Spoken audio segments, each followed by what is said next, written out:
Well, time to, oh my gosh, 1 million subscribers. All those years of posting videos no one would watch. People saying, get a real job, you're a nobody. My broken fingers from endless nights of editing finally paid off. Well, get out. What?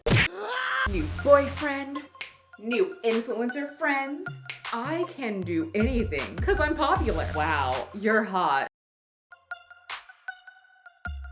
Ma'am, you can't do that. Yes, I can. I'm an influencer. Here, take this.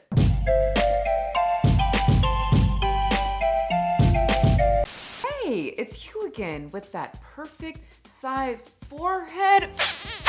Thank you so much for coming back, because if you didn't, I would call him from the Powerpuff Girls to hurt you. I've got him on speed dial. So, hit the subscribe button. You don't say. Influencers. To become an influencer can be an extremely positive position, an extremely positive accomplishment. People have turned their most simplest hobbies into full-on jobs because of social media. Do you like to clean? We all hopefully clean, but if it's a career, you probably don't get paid all that much. But on YouTube, you can be a cleaning millionaire. People who used to get made fun of for dressing a little weird in high school are now dressing a little weird on the internet and becoming extremely popular. Remember when you used to rip the heads off your dolls and cut their hair and then color all over them? People are doing that on YouTube for jobs and making a lot of money, even just unboxing dolls. People love that kind of stuff. In a time where many people are struggling with money, it can be a very positive thing to get them out of the whole not having money thing. But sometimes people will get so popular and get so engulfed with power that they think that they are above everyone else. They can do anything because, well, a lot of people liked the thing that they did on the internet. Try being an influencer for a day. So therefore, they are special. From Lizzo going from believe all women to, oh wait, not those women that are saying that I did stuff to them. I did nothing wrong. Yeah. So I have no regrets. From Cody Ko possibly having one of the worst I'm sorry videos since the ukulele girl, to everything in between. Let's get into what happens when you get too famous. I want fabulous, that is my simple request. Believe it or not, Lizzo used to be a YouTuber. Hello, I'm here to correct myself. She didn't start on YouTube. I could have sworn that she did, and I thought I put a video of her playing the flute when she was a lot younger on YouTube, but I guess not. So disregard all of that. Who got popular by playing her flute and quickly became top of the charts in music and held a special place in people's hearts because many of them thought of her as they went down the path of having a heart attack. Heart attack, mini stroke. Lizzo could absolutely do no wrong. People liked her music, people liked that she was fat and they didn't make them feel bad about their body. They could celebrate Lizzo and her music with an ice cream cone in hand and feel empowered. People liked that she fought for victims and believed all women. Well, until one bright sunny day, the clouds would start to peek into the queen of body positivity space and knocked her off her throne. 3 of her dancers would say that she did some actual type things, a lot of weight shaming, and there was quite a bit more of allegations. We have a video right here that you can click on after this video that we went into all the details. Warning, there's a lot of, bananas flying out of certain areas. Well, Lizzo would go pretty much silent when it came to that, but she has finally spoken now in a little over a 1-hour interview with Keke Palmer that had many of her fans instantly just believing her with absolutely no proof. All of this came literally out of nowhere. And you can ask me anything about it because I got dismissed from the case. Keke has accomplished getting the first interview, the #1 interview with the Lizzo about the allegations that broke the internet and pretty much crumbled the fat acceptance community because she was their leader. And it starts with the interview with a lot of laughter. Wait a minute, what you did there? Are you Lizzo pretending to be an opera singer, promoting their movies, You guys go see the movie. Go see one of them Them days. days. Just one of them days. and then Lizzo making sure to list off all of her accomplishments. We got the record of the year at the Grammys for about damn time. I was on my first arena tour. I was literally living in my dream. And then finally Lizzo saying, I know that you're gonna ask me the hard questions. You're not gonna back down. You want the truth. I know that you're not gonna hold back. I know that you're going to keep it very real. Don't take it easy on me. Personally, I think after watching the hour-long podcast, I think Keke did take it quite easy on Lizzo. There was way too much laughter in that room. Wait a minute, what you did? Are you? The more I watched this interview, the more that I saw that this was all planned, scripted, and thought out by Lizzo and her PR team to help promote her new album, which she talked about on the podcast. So I'm very excited to hear this new album, and Thank I'm you. really, really, really happy that you came to hang out with me and talk to me. I feel like we got to do this more offline. I know, I was like, because, girl, you're a lot of fun. That's not what the dancers are saying. Jeez. This interview screamed, "I'm a celebrity. How dare you question me? I am good." Miss Lizzo pretty much says to her dancers, "I made you. How dare you come out with anything against me?" These were people that I gave opportunities to. These were people that I liked them and appreciated them as dancers, respected them as dancers. So I was like, what? Just because you give someone an opportunity, it doesn't exempt you from them later saying, "This person did this to me during this opportunity." Allegedly, of course. It's giving that crooked, creepy manager that gave you an opportunity, and then when you come out and say he gave you that opportunity because he was trying to sleep with you, and then he's like, How dare you? I made you. Keke actually ended up quoting Lizzo or reading a quote that Lizzo talks about cancel culture. It'd be a random time to say this, but it's on my heart. Cancel culture is appropriation.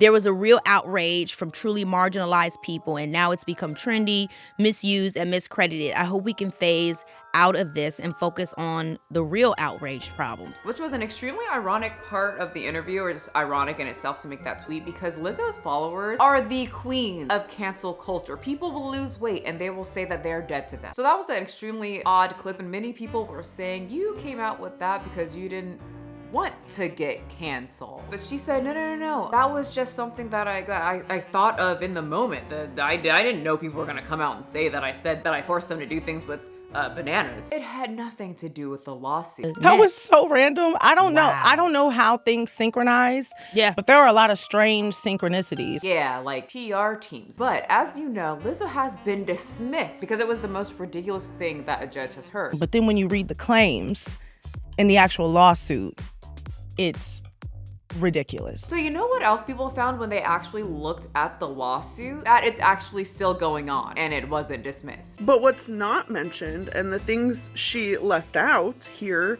are that actually the dancer's lawsuit is still active. And Lizzo is still a defendant in that case. And that case is happening alongside another lawsuit. This second lawsuit was brought on by Lizzo's former stylist, who also sued for a toxic and hostile work environment.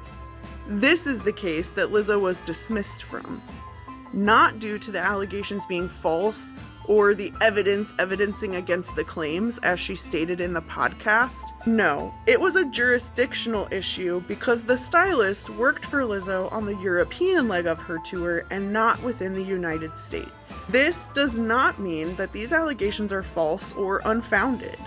And it also does not mean that this case is fully dismissed or no longer on the docket. In fact, Lizzo's production company is still listed as a defendant in this. It is a big victory. No, it's not. Lizzo is such a beautiful, brilliant artist, and I'm so happy that the case was dismissed. No, it wasn't. I still believe women. I still believe victims. So then you do believe the dancers. I also don't want to perpetuate the negative talk that's surrounding real victims in the world. So then you don't believe the dancers and they aren't real victims? A little confusing just listening to it, but who cares? He's rich and popular. And she does that thing with the flute. And then she does that thing with her butt. So it's fine. I like the point that Sam at Every Size made, is that they did this 1 hour interview. They had to make sure to get everything okayed by Lizzo's people and get her on the show, and they did absolutely no fact checking on her, on the case, or anything at all. They just said, okay. But the biggest statement that had me saying, girl, Lizzo, what? Excuse you? Repeat that, please. Is when she said this. And then the betrayal from the public, where they were just like, well, we believe it. This woman was part, or still is part, of the Believe All Women group. And now she's upset when women said that they got sexually harassed by her and threatened by someone in power. And now she's very upset that people are believing them. You were part of the group, girl. You know how it is. How are you mad at that? Did you think that you were above the rule? You might as well just said, How dare you? I'm Lizzo. and then motorboated them with your butt. She started crying and acting extremely flabbergasted that people or anyone would even question such things because she's Lizzo.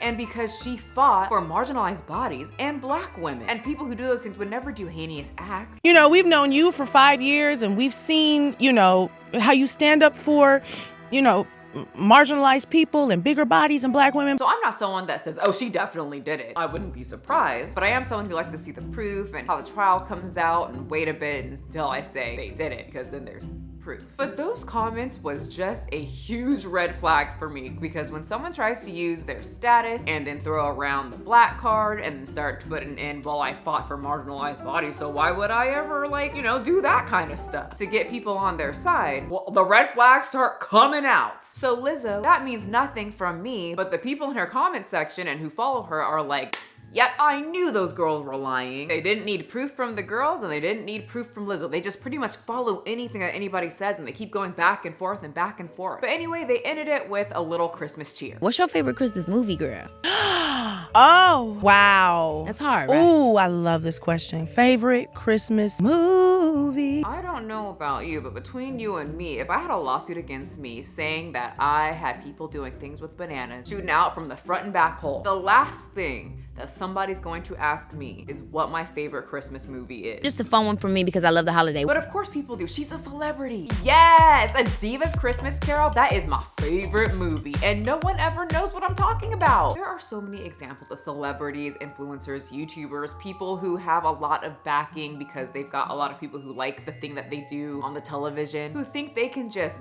bully people into doing what they want them to do. And usually it does work out in their favor, but not this time for Jay-Z. Jay-Z is demanding that the woman who claimed that at a Diddy party, him and his BFF E. Diddley. Oh, I'm sorry, I need to correct myself. His lawyer said that he doesn't exactly hang out with Diddy. He doesn't even know him. Is that you doing a Vanity Fair shoot together? Or the short film that's titled Black Excellence?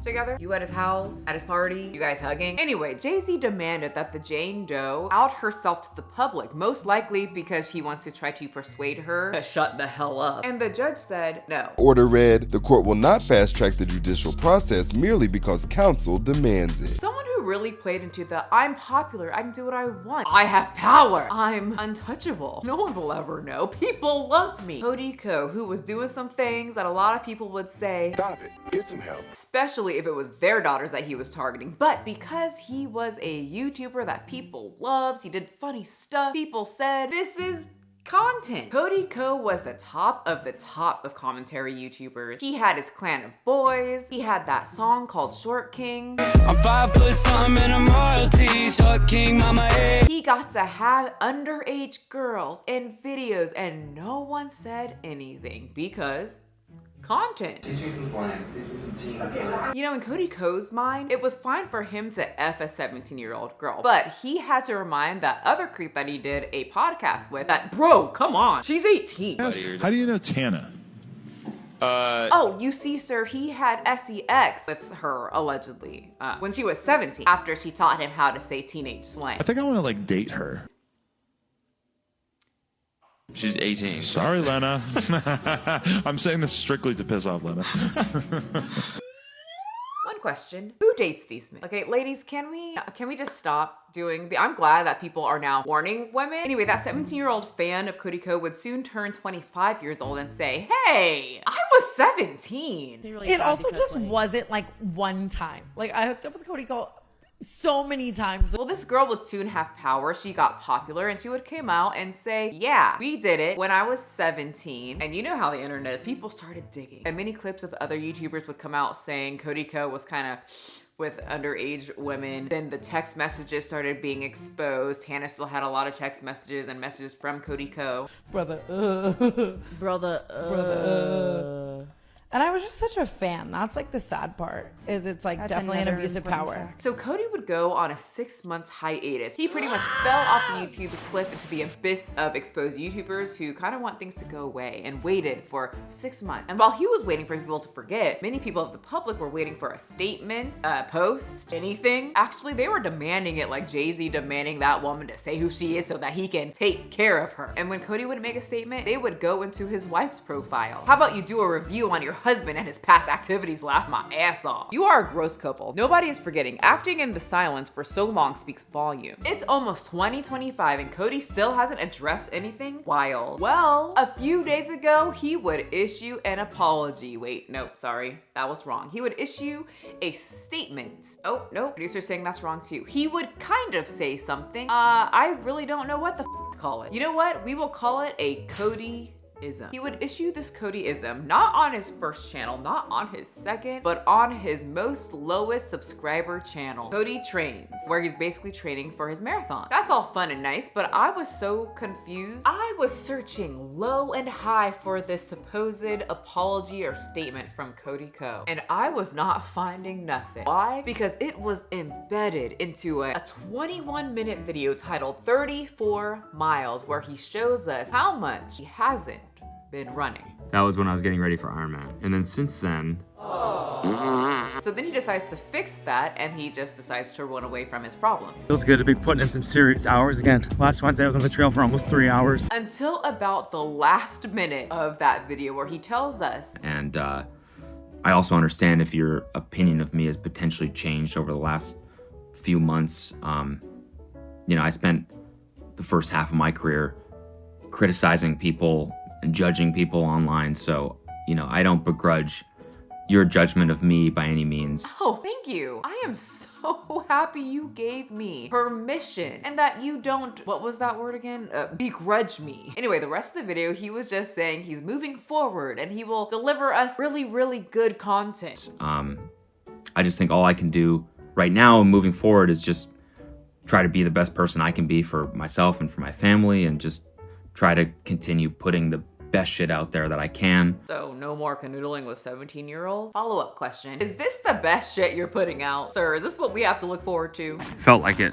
and I bonked so hard. Don't say that right now. Like, if he genuinely didn't know that you were 17, maybe it would very be a little much different. so But that's no. the So for the rest of the talking about the situation, he took absolutely no accountability. Very similar to Lizzo, but even worse because he really just levitated around the topic about what people really came there to watch. They didn't come to watch you run or talk about the scenery. They want to know about all those questionable videos of you looking at a 17-year-old girl. And then that 17-year-old girl turned 25-year-old saying that you guys... Anyway, for the rest of the video, he says he's gonna give you guys some really great content. So that's what I'm gonna do, and if you stick around to watch it, I very much appreciate it from the bottom of my heart, truly. Told us his marathon goal. 3:30 marathon in March. And then signed out by doing this. Choo-choo. He posted this other video called Intentional Tapering, where he's acting like a total bro, bragging about how he absolutely annihilated his run, even though just yesterday he told us he was out of shape. I did that first workout, 4 miles at 7:30 pace with like a 2.5 to 3 minute break in between. Absolutely annihilated it, incinerated it. I think the last mile I ran it at like a 7-minute pace, just because I was like, fuck it, felt amazing. Sir, you are not about to brag up in my house about how good you did on a frickin' run. Not here, sir. Anyway, in a world where people get a lot of fame and start morphing into a horrible creature, in this world, I like to use my new 1 million subscriber powers for good, like skits, buying more dolls to put in skits, and of course, dress up more and continue to buy my clothes from Ross, dress for less. On that note, please subscribe, give me your forehead, gotta kiss it, still perfect, leave me a comment saying, time for the toilet. And now I have to go to Ross. See ya. Pick it up, pick it up, pick it up, pick it up. What do you mean this is already a discounted item? This is ridiculous. I gave this establishment so much business. Hey, turn that camera off. You see the drippy, I'm fitted up. Hop in my car and the giddy up. Secure the bag, yeah, I get the bus. Pick it up, pick it up, pick it up. You see the drippy, I'm fitted up. Hop in my car and the giddy up. Secure the bag, yeah, I get the bus. Pick it up, pick it up, pick it up, pick it up. I've been on the flex since flex